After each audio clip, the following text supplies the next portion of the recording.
So it's one thing if you already know what you love and you have a job that you love, but what about others who are curious how they can develop, be a better leader, or learn how they can be part of programs that could help them be a better person, professionally, of course, in the workplace, and thrive?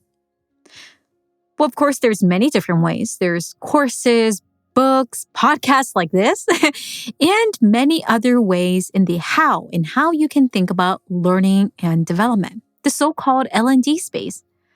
But it's not just for HR people to think about. It's something that we should all be enumerating and reflecting upon and giving it a chance to do something about it. So I thought I'll invite two friends looking at learning and development in two different ways. One, Dr. Janine at a thriving tech company who has specialized her insight in belonging and what it means to really thrive in the workplace and be a better leader. And then a second guest, Amanda, who has been thinking about this in international development as she thinks about how she can support better leaders in Asia, but also in how she can create better leadership programs through her work at Asia Foundation. Today, we'll meet these two guests, and I hope this inspires you, whether you are thinking about the next leadership development course or designing it, what we can do differently to build better leaders for the future. Meet Amanda. Amanda is an international development professional, documentary photographer, and filmmaker who support leadership development, climate action, women's rights, and social enterprise across Asia. Her Peace Corps service in Nepal ingrained her belief that effective change starts with listening to empowering individuals to create the change they want to see within their communities. She's currently working as a senior program officer for the Leadership in Exchange Programs LeadX of the Asia Foundation. Her team, dedicated to advancing the Asia's emerging leaders and changemakers through specialized training, creates tailored study tours and international exposure programs. As she continues to foster and curate these programs and facilitate, she has increasingly focused on advancing participants' social impact through development of social entrepreneurship and thinking about what it means to build an authentic leadership. Outside of her role at the Asia Foundation, she is also actively involved in providing peer reviews for the papers submitted to the Case Studies in the Environment, a publication under the University of California Press, judges entries to the Big Idea Contest, and pursue independent documentary, photography, and film projects. We'll dive into why she thinks listening is so important and what you can do about your next leadership program development to be more intentional and impactful, whether in Asia or America or elsewhere. Meet Amanda. So very excited to have my friend Amanda here. Welcome to the show. As we continue our conversation in learning and development, I'm really excited to have Amanda because she has particularly got a chance to study this, not only in the States, but also outside. But before that, we want to get a chance to hear how in the world she got to be where she is. And so Amanda, bring us back to one of your early memories. I heard that you did Peace Corps service in Nepal. For those who don't know what Peace Corps is, what is that? And how was your time in Nepal? Because I heard that was very important part of your chapter. Thanks for having me on your show, Monica. It's really a pleasure to be here today. Peace Corps service, for those who don't know about it, is a U.S. government-funded volunteer program that started in the 1960s. Famously, from J.F. Kennedy, he had a quote that was, "Ask not what your country can do for you, but what you can do for your country." It definitely started with this idea of promoting U.S. friendship and better understanding of our country and context in other countries. It was a time when it was harder to travel and to spend time living in other places. So I think that's important context for the whole shaping of it and what it is. But it's volunteer service. They call it service for a reason. You spend 2 years deeply immersed in a community in another part of the world. And it is service because you are barely paid. It is very much volunteer time. And I was always drawn to it because I was interested both in really seeing the US from a different lens and also understanding a different context of the world deeply. And I still stand by Peace Corps as one of the best ways to do that.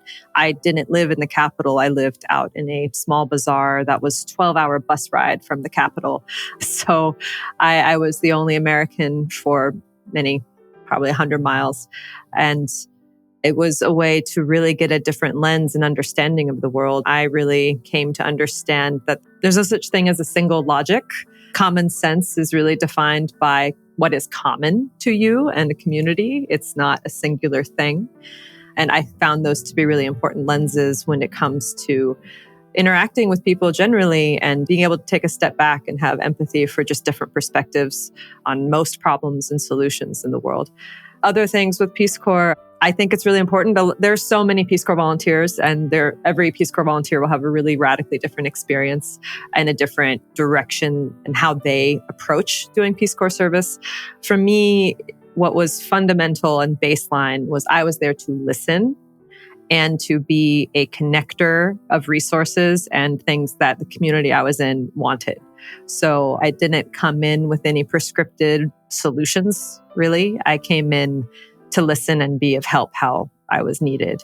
And I would say that that is also fundamental to leadership to me when we get into that conversation, but it's starting with listening. So I don't know if you want me to speak more on Nepal. I didn't even talk about Nepal specifically. Yeah, no. First, I want to say thank you for explaining, because I know just understanding the history of Peace Corps and your reason of why you were interested, and hence the principle of listening, as you have pointed out, to be key.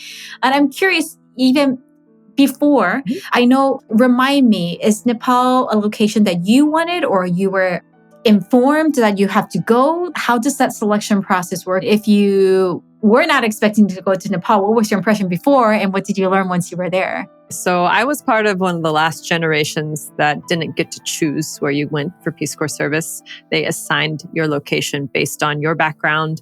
You did get to insert a preferred region. And honestly, I had been studying Spanish in college, so I was hoping to go to Latin America, expecting to go to Africa someplace because the majority of volunteers go to the African continent. And then I was absolutely delighted when I was assigned to help reopen the office in Nepal, which had been closed for a decade because of the civil insurgency, the Maoist insurgency that had happened there. I had put Southeast Asia as my second choice in the region because I'd been to Asia only once before moving to Nepal. I went on a trip to Cambodia and Thailand, just a backpacking trip with a friend, and was interested. And then the other half of delight for me about being assigned Nepal is I am very much a mountain person. I love mountainous places. I'm fascinated with mountainous ways of living in the world. So yeah, just absolutely delighted to be assigned there. Thank you so much for sharing that. That time and many others have helped you, as you have pointed out, recognize the importance of listening. Take us on a bigger stroke of leadership. What is really happening in leadership development right now overall that you think is lacking? Really, I appreciate you asking me about Peace Corps service for a few reasons. It is certainly what got me into leadership work. It is also what got me to the Asia Foundation, because I ended up spending 3 years in Nepal, almost 4 years in Nepal before joining the Asia Foundation. And certainly being able to continue being connected to Asia and Nepal was a big draw to this work. I also started leadership training programs during my Peace Corps service. I was assigned as an agriculture extension volunteer. I have a background in environmental policy and really care about climate change solutions, especially at the grassroots level. But again, you listen in talking with my community and working with different friends of mine. We decided with a local friend to start a girls' leadership club after school. So that was something, the beginning, I guess, of me working in leadership training in any sense, was this after-school girls leadership program. So yeah, for those reasons, I applied to work at the Asia Foundation and work in this leadership and exchange program team. Something that I think is a general trend with leadership, if you just Google leadership or leadership development or this, what is the idea, what is leadership? Most of what comes up is executive management. really. And that's something I think when people get in the field, you start to tease out as more nuance. There's this idea of a strong leader that executes and knows how to manage a team. And those are certainly skills that are involved in leadership, but it's very limited. And I'm actually very happy to see more and more that I know the coaches we seek out, the people we work with, such as Monica, are more focused on a holistic approach that is centered on empathy and listening and really taking a step back to, I like to think it's authentic leadership. We're working more in that branch, but I don't know if the whole field has caught up to that yet. That's something I'd say. It's still transitioning. When you talk about leadership, I think people mostly still have executive leadership in mind, C-suite, and that kind of how do you climb the ladder. And the work we do is not about climbing the ladder. It's about being more effective. So, starting to answer your question. Yes. No, this is fantastic and appreciate you sharing that. And speaking of which, tell me a little bit more why this authentic leadership, this listening skill, this empathy skill is important. Why now more than ever? My time spent working on the ground in development in Peace Corps and now even with the Asia Foundation, it's really important when working in international development. There is no such thing as a one-size-fits-all solution. This is part of why development challenges are so often intractable, because we want to apply a capitalist idea to it that, okay, we found a solution, now scale it. Okay, that worked in sub-Saharan Africa, go to India in the rural fields and fix this problem with school children and books, and the answer is never the same everywhere you go. To me, listening, if you want to first understand a problem, you have to listen to the local context. You can't assume the parameters around a problem ever, because it's different everywhere. And second, if you want a solution that's going to work, you have to listen and really localize it. So this is why development work requires listening. And as a curator who is not only making sure these leaders have access to this, you also as a program officer have to make sure that operationally this comes smoothly. And I get to experience firsthand how thoughtfully and strategically Amanda navigates it. But we're remiss to make sure we discuss about it. What's kind of your strategy and approach to make sure not only is the content well thought out, but how it's executed, and any advice for those out there who's listening to make sure they can cultivate better leadership, but also designing programs with intention? Oh, goodness. Designing programs with intention. It's important not to get caught up in filling holes in an agenda and always reminding yourself of the purpose, the why. What is the reason you're having a certain person be a speaker? What is the reason you're going to a site visit or holding a meeting? And the way I like to operate is pretty hands-on. It's having somebody who can be present and really, I'm a facilitator as well. And a lot of my work in this ends up being facilitation. I'm more curating the whole experience, and you need to be present to feel what questions are coming up and then holding space to reflect on those questions collectively, I find really important. Building in time for reflective growth and reflective sessions as a group so you can debrief and really find there are a lot of lessons that can just be skimmed over if you don't build in the time for that and if you're not paying attention to what's going on in different sessions. So building on that, another thing that I know you are very interested is in social entrepreneurship, and you yourself also wear many hats. I love that you also do photography, filmmaking. You're very passionate into making sure you connect to the local scenes. Just as an individual, I get a chance to hear about like hiking tips and making sure you connect with nature. You mentioned about climate change. So there's so many interests that you have. How do you make sure you continue to harness all these interests, but also make time to rest? Because I think at times we get so interested in so many different areas and do a lot of building and doing as a creative, but also then at times, feel lost. We're like, where do we make sure we prioritize? So tell me a little bit more how you organize and make sense of all the different passion and interest and projects you have. Thanks, Monica. Easy question, very easy question for those of us who want to do everything.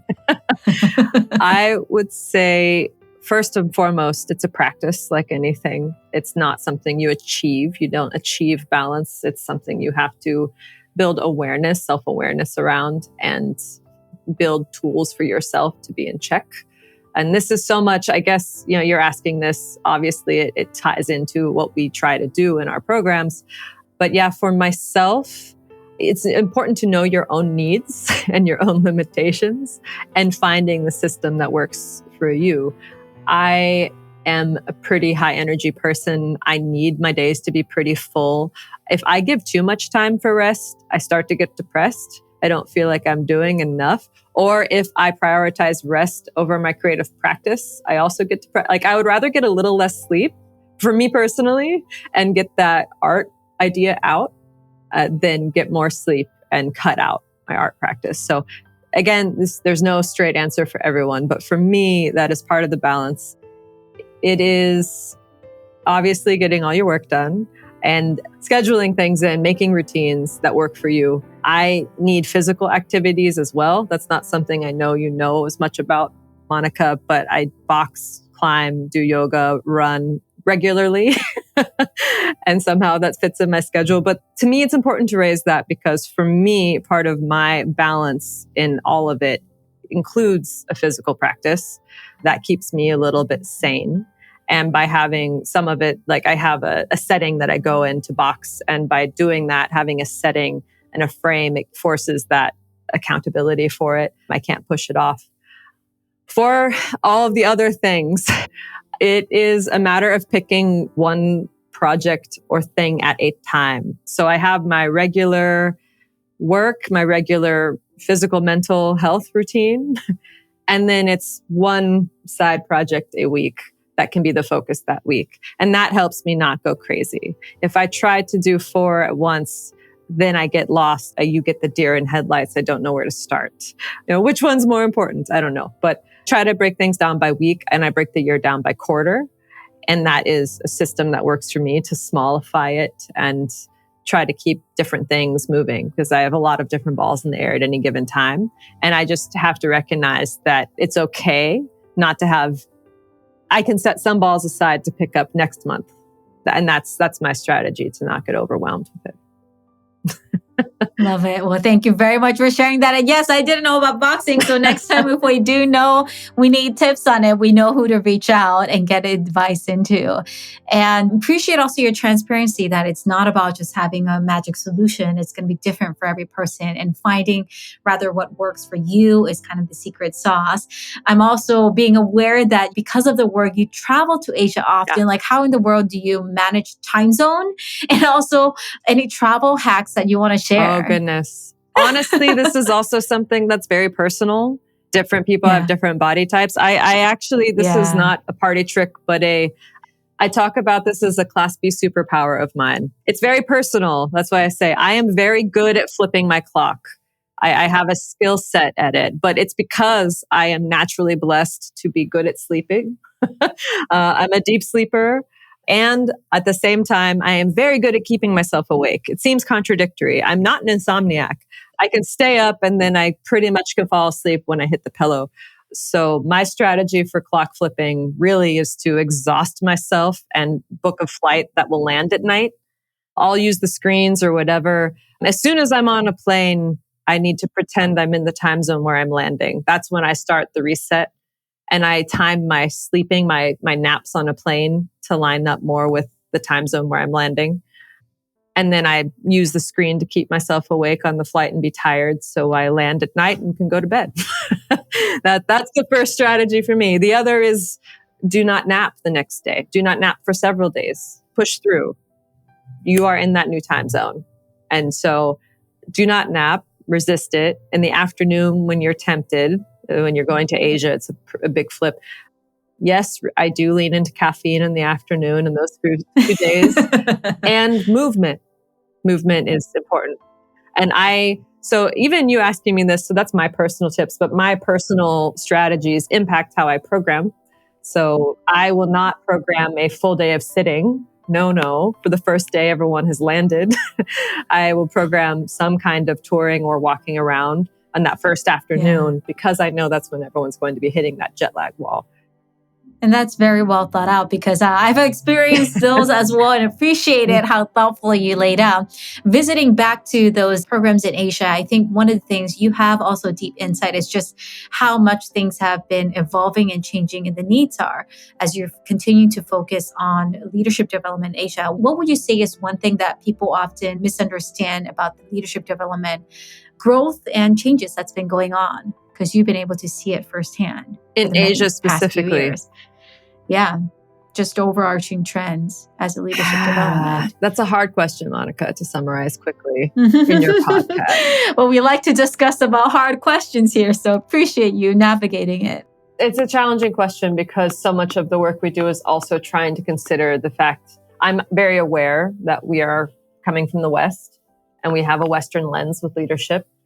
And there are trends within Western leadership that we're following. And also trying to be conscious that we're working with people across Asia and there are different lenses to respect there. I think something that is always at odds and there is not an answer for directly, but something that has to be aware, we have to be conscious of, is how important hierarchical structures are in most of Asia still, in a way that's different in the US. The Western mindset's very entrepreneurial in general, right? In any workplace, it's a lot more pushing, especially as the tech industries have changed the workforce. And right, this is so much of what you talk about here. And I feel that depending also very much where you are in Asia, it's so very different. I lived and worked in South Asia for a long time, and it's interestingly, simultaneously very hierarchical and very laid back, depending on what kind of office you're going into, in Nepal especially. But I'm very aware, you go to Japan or Korea and it's a 12-hour workday expectation and complete differential to the bosses and the structure. So how do you work? How do we work promoting this idea of authentic leadership? I don't think we promote the idea of managing up per se, but how do you I bring it up in this moment because some of what we're teaching, what we're talking, the values we're talking is about how do you self-advocate within that setting in a way that's still respectful. And so this is why I stumble on the question a little, very openly, because again, there's no one size fits all. And the nature of our programs, something that I think is beautiful and inherently challenging is that most of our programs bring people together from all across Asia. And so that is, I think, a unique value add to what we do. We're having people from across Asia learn from one another just as much as from us, having them learn from their reflections to one another. And that means within any given cohort, we have people operating either in the more laid back office setting and the more uptight office setting while we're delivering the same content. So I think it's a value add though, because it's a challenge and it brings out different perspectives for everybody to learn from one another in the same setting, and to push their ideas among each other. I love that. Thank you very much for addressing that hard question, because I think it's so important that we get a chance to recognize that perception we're bringing in into any room that we walk in. And you're reminding us the very reason why from the very first conversation, how important listening is and walking in with an open mind instead of coming with our own agenda, which you've shared even from the very beginning in your Peace Corps reflection. And so thank you so much, Amanda. You share so much wisdom. Is there any final wisdom that you'll share with our listeners, whether they're building leadership programs or wanting to think about how they can support their leaders thrive better? When it comes to supporting leadership growth, we, again, have worked really hard to focus more on authentic leadership and self-knowledge and knowing your needs. I think a lot of the people we work with are so focused on the mission that burnout is really, really huge. So reminding them it's okay. And not only is it okay, but it's important that they find a way to balance their own needs so that they won't burn out and they can continue doing the work. For people who are mission driven and so focused on the work, oftentimes they have a hard time taking that time off for themselves because they think they're spending less time on the thing. You have to remind them that the recharge will help them be more effective in the whole. By taking time to themselves, they will actually be more effective overall. So I think that is something to make sure you're plugging with any leadership development and training. And of course, per this conversation, listening, starting with listening. Start by asking. Don't assume you know what your leaders need. Start by asking them what they need. Thank you so much, Amanda. It was a treat to have you. We are so inspired, so many action steps to take as we continue on the leadership development journey. What's the best way folks can follow up with you? Oh, goodness. You can give them my email address somehow in the notes for this podcast. That's fine. I'm reachable at the Age Foundation. Absolutely. And as folks know, we will also have her LinkedIn link as well. So reach out to her there and you'll be able a chance to learn a little bit more about the programs that she is running and with her team. And so, Amanda, thank you so much. This was such a treat. Folks, we'll be back again with another story and we will see you soon. Thanks, Monica.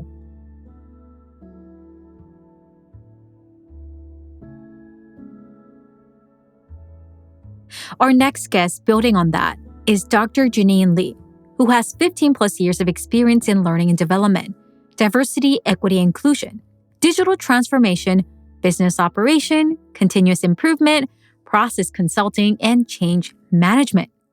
She has worked at various Fortune 500 companies as the global L&D manager, leading programs in talent pipeline, onboarding experience, career development, manager development, competency modeling, and innovation spanning 150K learners.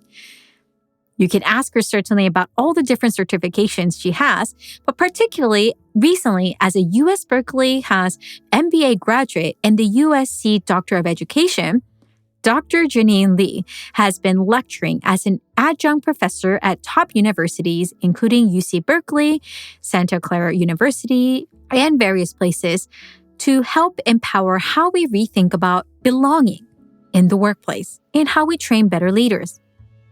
We'll dive into what she has been teaching and why she got passionate about working into finding new ways how we think about the belonging in the workplace. While she currently is at Google leading these efforts, she has definitely been touching upon this from her various roles outside of her work as well as inside. So meet my friend, Dr. Janine Lee, as we dive into how we rethink learning and development and the future of what we can do for our leaders better. So very excited to have my friend, Dr. Janine Lee here. She's tuning in from San Francisco. Janine, thank you so much for joining us. We got a lot to talk about, but first, let's talk about your specialty in the workplace of belonging. Let's be honest, I think it's a keyword that's been thrown around quite a bit. And I'm so grateful you've done this research because now things are changing. So tell me a little bit more. What are we understanding well? What are we not understanding well? Like, how do we do this thing called workplace and belonging? Thank you so much for having me, Monica. So yes, I published my dissertation last year on sense of belonging in the workplace. And more specifically, I focused on sense of belonging as it pertains to women of color in technology. But through that research, I had a whole lot of literature on belonging and DEI. And I think the first thing is people need to understand what belonging means and how it's different than diversity, equity, and inclusion. So belonging is really the degree where the individual feels personally accepted, respected, included, and supported at work.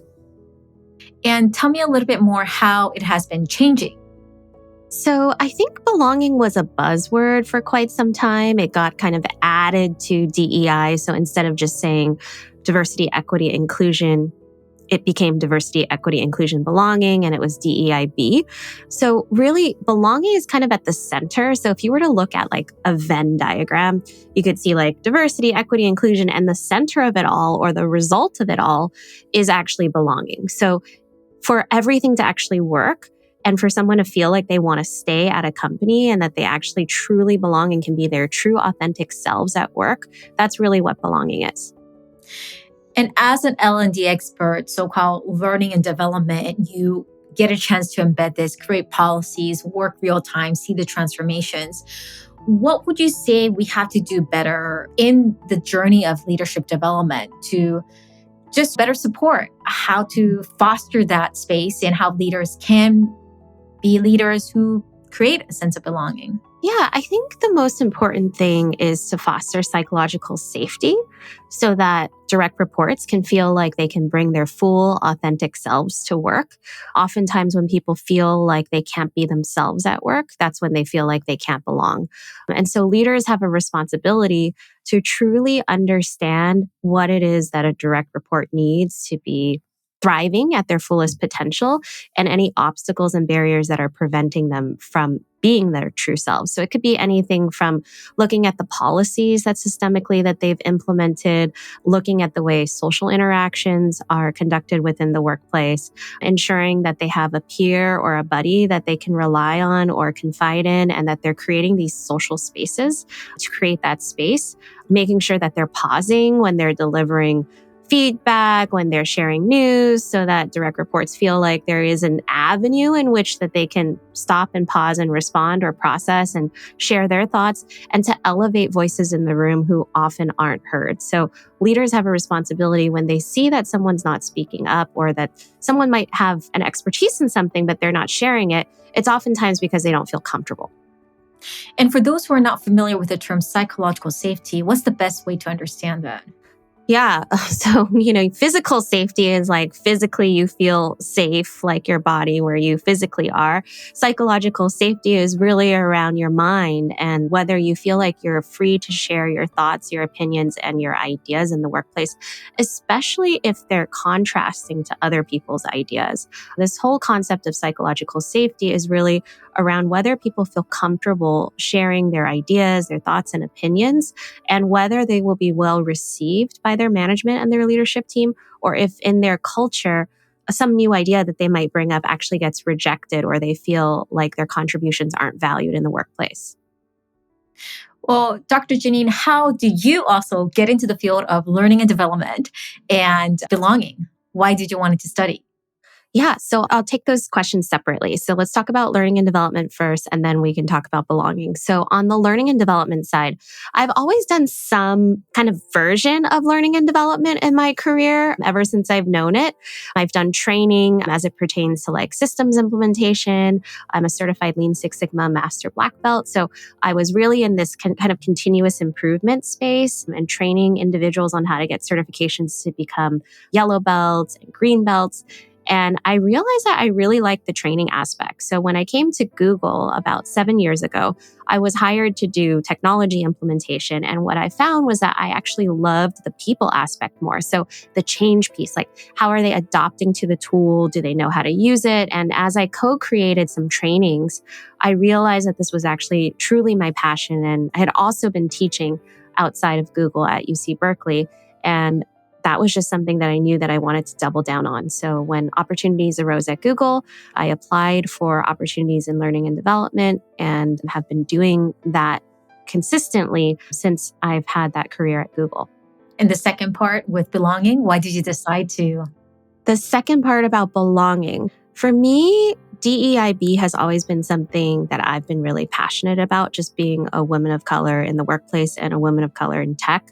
So for me, coming into tech and in general in the workplace, my whole career, there were always like moments that I didn't necessarily feel like I belonged. And then there were moments that I felt like I belonged. And the moments that I felt like I belonged, I felt like I was really performing at my best. I could be my true, authentic self at work. I really enjoyed the work that I was doing and the value that I was bringing to the company. And it was almost like two different people when I felt like I belonged and the times that I felt like I didn't belong. And so it became an interesting topic to me to think a little bit more about what is it that's contributing to or detracting from belonging in the workplace?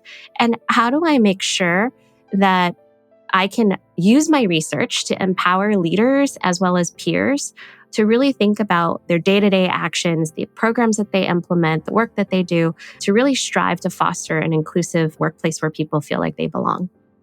So important. I appreciate you sharing that. I think it's always meaningful to reflect back on the origin story and how it began. I want to revisit about the learning development, given your expertise and diverse background into the whole space. Share some advice and tips. So let's say somebody out there is listening and they're like, oh, great, Dr. Janine, like we have a pro here. Like, tell us what I need to do better to create, let's say, question one, just building a better leadership program. What does that look like? What are the key elements that I should be doing better? Yeah. So if we're thinking about how leaders can design an actual comprehensive leadership program, they need to have elements of both DEIB and leadership. And that's really truly my passion, is the synergy between leadership development and the DEIB components. You've heard probably a lot about inclusive leadership. You hear probably less about something like belonging-based leadership, which isn't really like a term a lot of people use. But for me, I think what's important when you're designing a leadership development program is, one, allowing leaders to truly reflect on themselves and what they think their strengths are, what they think their team needs them to be, and then what they actually need to be an effective leader. So there needs to be some type of personalization, whether it's a self-assessment or a 360 assessment or a manager assessment, to first determine like where are they in their journey, both from a leadership capability standpoint and a DEIB perspective. So I would make sure that you have both components. And then from there, I would also think about what are the learning objectives that you really want a leader to think about as they're going through the program. Is it purely managing individuals that report to them and performance and making sure that they're highly effective teams? Or is there more as a company that you're really trying to get out of this program for leaders to take their leadership to the next level, right? So you kind of have to know where the target is, because then from there, once you determine the learning objectives, you can do a needs assessment and you can really think about truly what type of curriculum that you might want to custom develop, and then end with a post assessment to make sure that it's truly made a difference. So that's just at a high level, like the framework that I would follow in designing this and focusing on truly the objectives that you want your leaders to have. And it's going to be different for every company, and it's going to be different for every individual and where they are in their journey. And building on that, second question would be then, how can I upskill myself as an L&D expert, an L&D leader trying to continue to build better learning and development programs? Yeah, so I utilize a lot of different frameworks. Kirkpatrick is one of the frameworks that I utilize very often, which is focusing on the end in mind.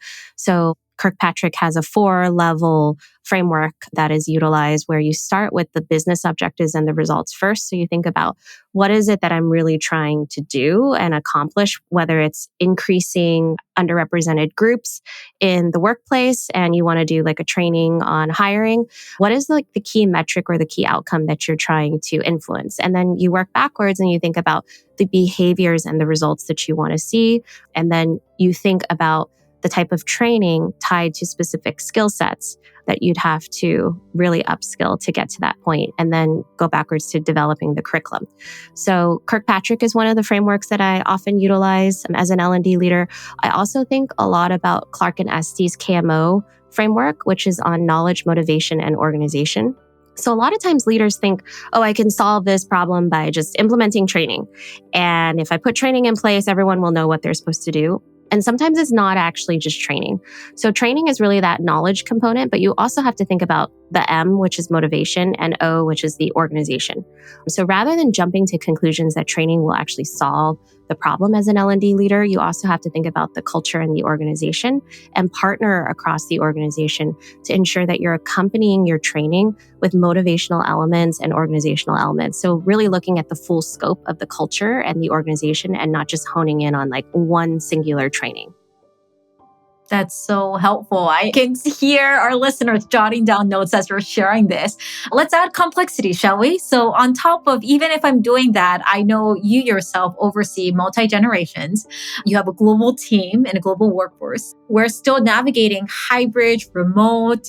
How do we make sense of it? Mm-hmm. So what are additional components that we have to keep in mind because of these 3 variables, for instance? Oh, so many things. I could give you a laundry list of things to think about. Well, let's talk about it. Yeah. So I think the first thing you mentioned about like global pandemic and this environment and all of these different things, first you have to think about the modality that best suits your learners. So learners all learn in different ways.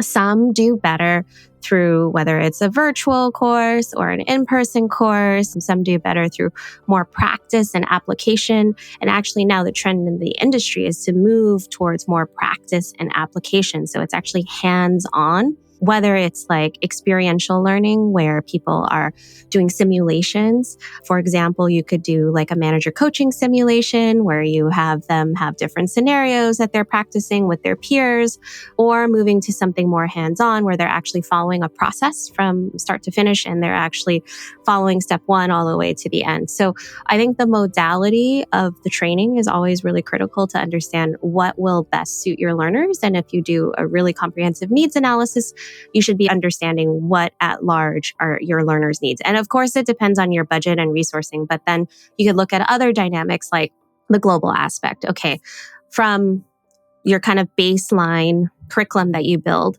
do you have to make variations of that curriculum to ensure that people that maybe English isn't their first language and globally they're in another country, or words that maybe might be utilized differently in their dictionary in English are done differently? So I think having a global diverse team in your task team to build the curriculum is really important, because these subject matter experts can call out kind of the nuances or even sometimes the legal implications. And so I've launched trainings in the past where we were doing some external training and the employees came back and told me, oh, in Taiwan, not as many people might be English fluent in these areas. Can you also make the training available in Mandarin?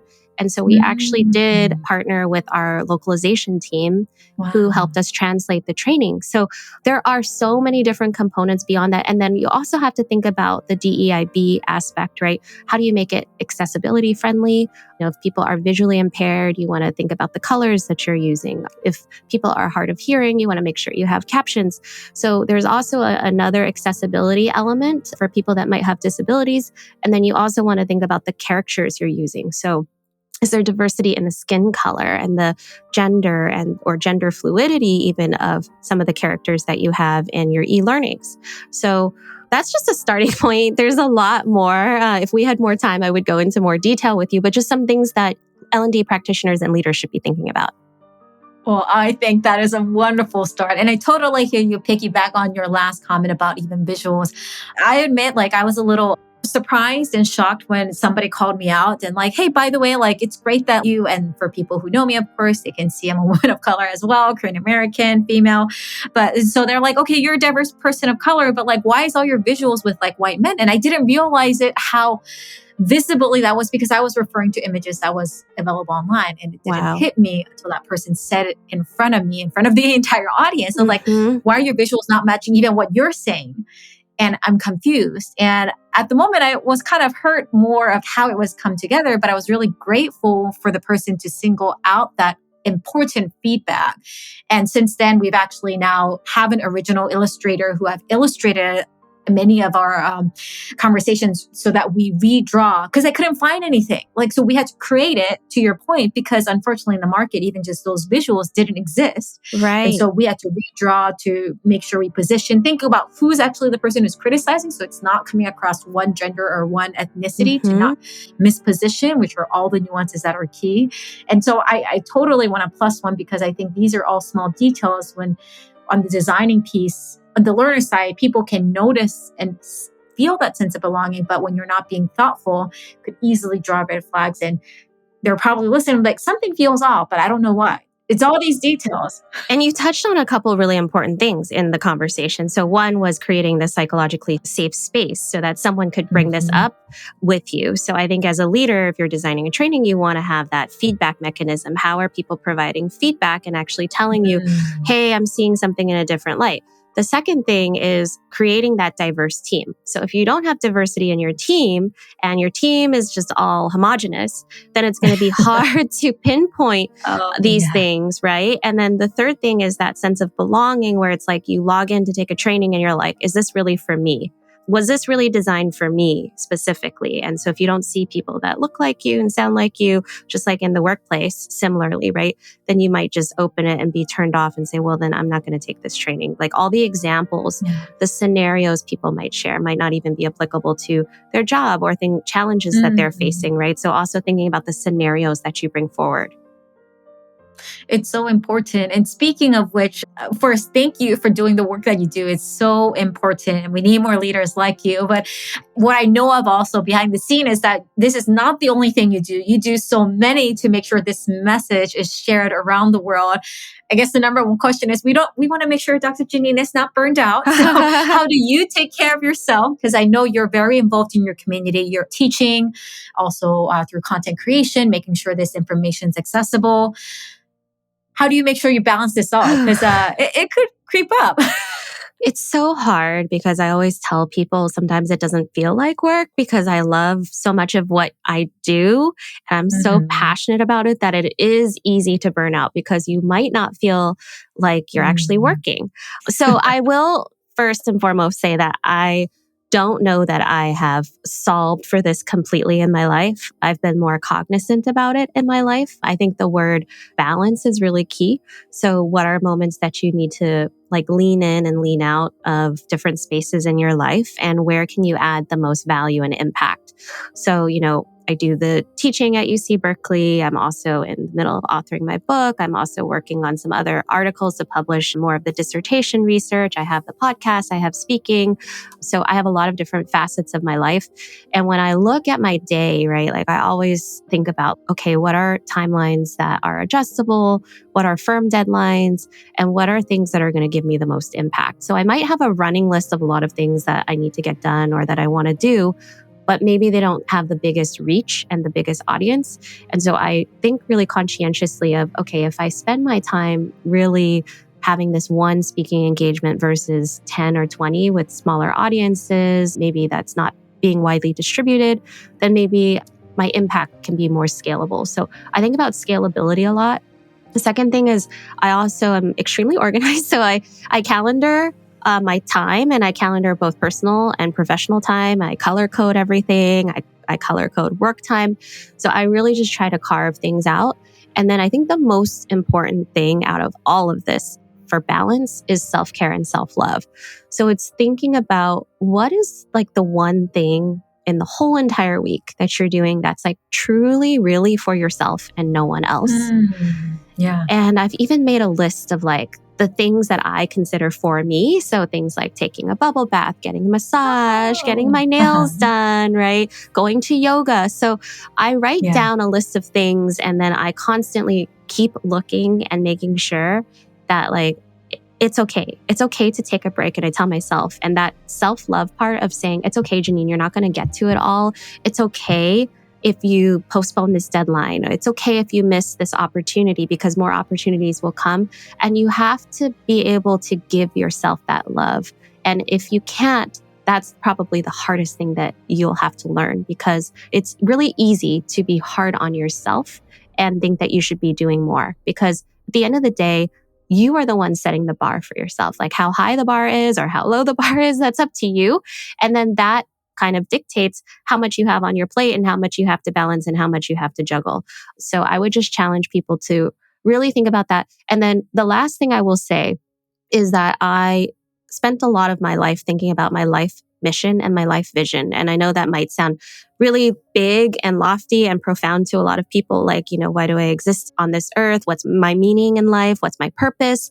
But it's really important for you to also take a step back and think about, why is it that you're doing all the things that you're doing? And does it align to your personal mission and vision? Because at the end of the day, if it doesn't, and it's not giving that impact, and it's not fulfilling you, and it's not filling your cup, it's actually going to drain your energy. So my life mission is to inspire others to reach their full potential. And my life vision is to create a world where others belong. And everything that I do needs to align to that mission and vision, or I don't take it on. Well, thank you for saying yes for this podcast interview, so that way we can amplify your mission and story and work. Thank you so much, Janine. You dropped us so many wisdoms. I know folks will revisit back. Two final things. Yes. One, final words of wisdom that you want to leave with us. I know you shared a lot. And two, what's the best way to stay in touch with you? Okay, final words of wisdom.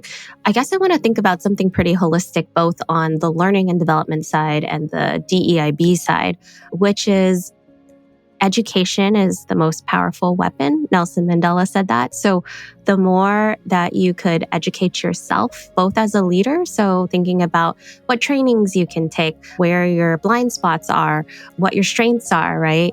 That's really important. Continuously learning and having a growth mindset as a leader is critical. And then also in the DEIB space. So I know a lot of people say, you're an expert in DEIB. Please come speak on this topic. I have published articles. I still don't think my learning journey is over yet. So I myself have spent a lot of time signing up for other classes, learning from people from different backgrounds. And so I might be more familiar with certain different sectors or areas or expertise in DEIB, but I can't say that I know it all. And I think knowing that you don't know it all is also something really important so that you strive to continuously learn and grow as a leader and as a person. Love that. Best way to stay in touch with you? Yes, best way to stay in touch with me. So you could go to www.janinelee.com. I'm also on LinkedIn. So LinkedIn/in/Janine Lee. And then also I am on Instagram at Dr. Janine Lee. Perfect. And folks, you know the drill. We always put our guest notes in our blog. Find the blogs. And particularly for dearworkplace.com, you'll see a little blog notes there and you'll be able to find her connections. And if you ever lose, just send a quick email at info@innovatorsbox.com. So Janine, this was such a pleasure having you. Thank you so much for joining us. And we look forward to seeing you all listeners in another story, another week. Thank you. Bye. Thank you, Amanda and Janine, for taking the time to share your insights and wisdom with us at Dear Workplace. As we continue on, we definitely want to also make sure that we tie into a theme that I think many of us are talking about lately. That's right, AI. Next week, we'll be inviting some guests who is leading efforts in AI and wants to democratize how we learn about AI. So, join us next week for another story and learning moment at Dear Workplace by Innovators Box. I'm your host, Monica Kang, and I cannot wait to see you next week.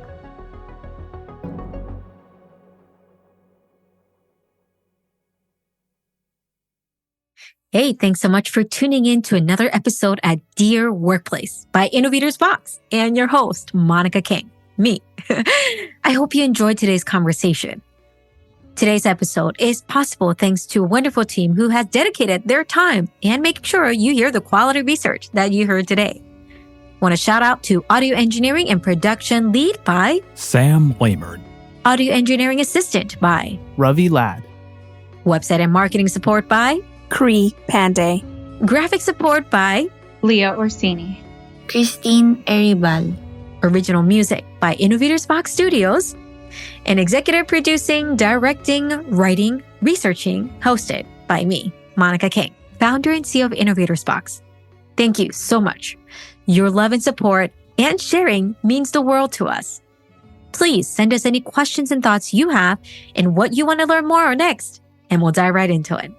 Thank you and have a wonderful day. See you soon.